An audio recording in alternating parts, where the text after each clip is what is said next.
Okay guys, here we go. We're going to install a window in Olive. Everything's already done. I've already got the rough framing cut out. I've already dry fit the window, so I know it's good. Now what I've done is I went ahead and taken my tape and filled in the low sections, so when I go over it with my window, these divots will be double thick. Okay, now what I've also done is I've got my tape on the back of my window pressed in and ready to go. So all I really have to do is go ahead and put this on. Now I'm using Phillips screws. I would use hex head screws or Phillips, it doesn't really matter. Hex heads grab better, but the only hex heads I could find had a drill tip on them.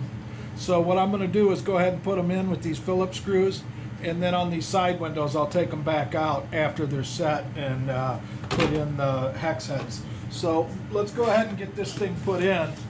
Should be fitting right all up in here.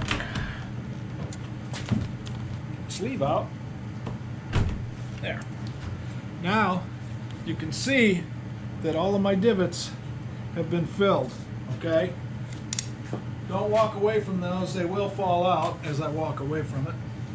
So what I'm going to do on this one, you can see how long these screws are. I want to get into the wood and draw it back, but I do not want to crank this thing all the way back. I just want to pull it up taut in the corners. With me? Yep, there's the ding.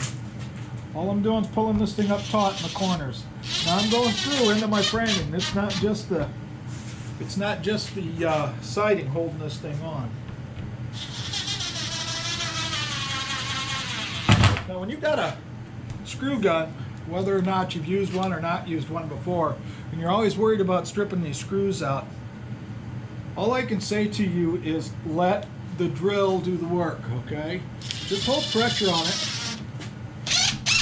and let the drill bring it in. Now what I'm doing here is I'm just bringing these in the center, and then I'm going to walk away from this because I don't have to, you know, let's see if we can get her to, look at that, see it coming out there?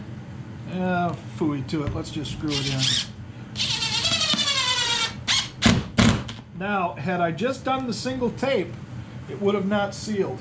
These will continue to go in other words, it'll continue to ooze out the tape. So what you want to do is take this thing and until you pull it out of your hot spot, which is your garage, you want to take this thing and every so often just give it a little crank. Now this jealousy window, you always want to install these, any operable window you want to install in the closed position. If you install it in the open position, it can get out of square and it won't work. But if you install it in the closed position, it will work. So yeah, we're just going to go ahead and screw this in. I think I'll call this video Windows While You Wait. Look at that. Woo. This is going to be a thing of beauty. Now, this window will be set. I'll be going around this again once it's all said and done. I'll be going around this with latex caulk. I will not use silicone caulk. And then that way, you can just take your razor knife, gently cut it out. You don't have to fight with pulling silicone out and all that junk. It's a water-based caulk, so it's easy to maintain. It's easy for you to say. It's easy to maintain. It's easy to get out. It's easy to get in.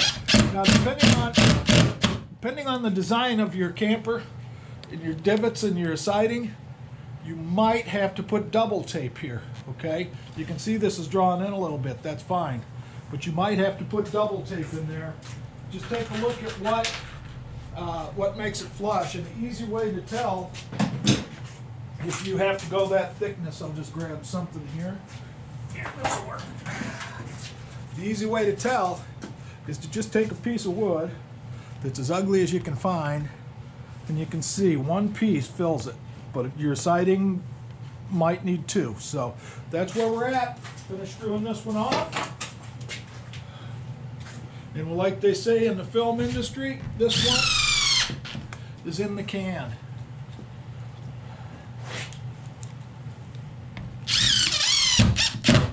There, it's a thing of beauty. Hope this video finds everybody well. Hope you're all having a glorious day. And God bless you, one and all. Peace out.